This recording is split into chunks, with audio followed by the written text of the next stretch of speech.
8일 부동산 대책이 발표가 되면서 우리 이제 시청자분들이 주택을 보유한 분들이 임대 사업을 하는 것이 옳은지 아니면 이익인지 아니면 오히려 손해인지 이걸 알고 싶을 거예요. 예, 과연 해야 될까 말아야 될까? 우리 세무사님 보실 때는 어떠세요? 한번 살펴봐 주시죠. 네, 임대 사업을 하는 게 유리한 경우가 있고 불리한 경우가 있는데요. 먼저 유리한 점부터 한번 살펴보도록 하겠습니다. 유리한 점은요, 가장 강력하죠. 양도소득세 중과에서 제외를 시킵니다. 이게 유리한 점이죠. 금액이 크죠. 네. 그리고 또 두 번째, 임대사업자 등록을 한다면 장기부 특별공제를 해주고요. 무려 40%에서 70% 또는 100%까지 가능합니다. 네. 그 세 번째로 양도소득세 감면이 가능한데요. 최고 3억의 세금을 낼 거를 하나도 안 내게 되는 거라서 가장 큰 혜택이죠. 자, 이런 가능이 있고요. 그 네 번째로 취득세, 재산세 일부 감면이 있습니다. 종합부동산세 합산 배제 있고요. 네. 종합부동산세 합산 배제. 종합부동산세 같은 경우에는 현재 사실상 과거에 참여정부 시절에 그 종합부동산세에서 많이 완화가 돼서 금액이 크지는 않습니다. 그리고 마지막으로 임대소득, 종합소득세 감면. 이것도 연 한 몇백만 원 정도의 혜택이라고 볼 수 있습니다. 이 모든 6가지를 전부 다 고려를 하려면 전문가한테 의뢰를 해서 컨설팅을 받으셔야 되는 부분이고요. 자, 그렇다면 이런 유리한 점을 혜택을 보기 위해서 내가 희생하는 부분이 있는데 이 두 가지를 비교를 해서 희생하는 부분이 더 크다고 생각하면 안 하는 게 유리하고요. 그렇겠죠.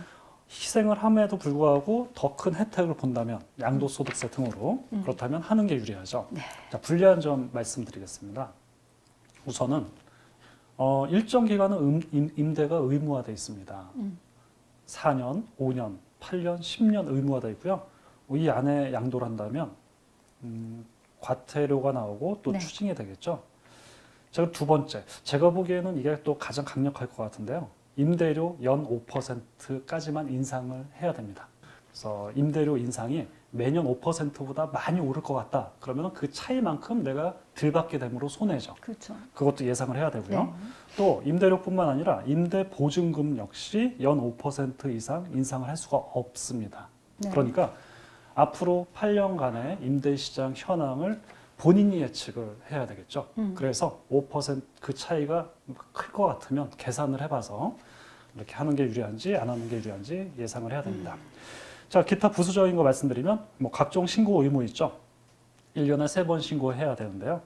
2월 달에 소득 임대 현황 신고해야 되고요. 네. 5월 달에 종합소득세 신고해야 되고 9월 달에 종합부동산세 합산 배제 신청을 국세청에 해야 되는데요. 이거를 하려고 하면 힘들겠죠. 또 세무 대리인한테 맡기면 수수료가 한 제가 보기에는 한 100만 원 이상 최소 100만 원 단위로 나올 것으로 예상이 됩니다. 그리고 4대 보험, 이제 사업자 등록을 내면 4대 보험이 부과가 되는데요. 건강보험이 부과가 되죠. 내가 우리 자녀가 직장 다니는데 거기에 피부양자로 있었다가 사업자 등록을 내면 거기서 나와서 지역에서 내게 됩니다. 그래서 몇백만 원 정도 연 나올 수도 있습니다. 그래서 최근에 건강보험 부담은 없애주게 하겠다. 현재 의논 중인 걸로 발표가 됐습니다. 네. 자, 이러한 그 불리한 점이 있고요. 또 유리한 점이 있어서 결론적으로 말씀드리면 이 크게 유리한 점에서는 양도소득세 감면 효과를 한번 따져보고요. 네. 불리한 점에서는 임대료 연 5% 인상을 내가 8년 동안 과연 지킬 의향이 있는지, 지킬 수 있는지 그 두 가지로 한번 비교해서 할지 안 할지 검토를 하시는 게 좋으실 것 같습니다. 네. 또 귀한 말씀 감사합니다. 네, 감사합니다.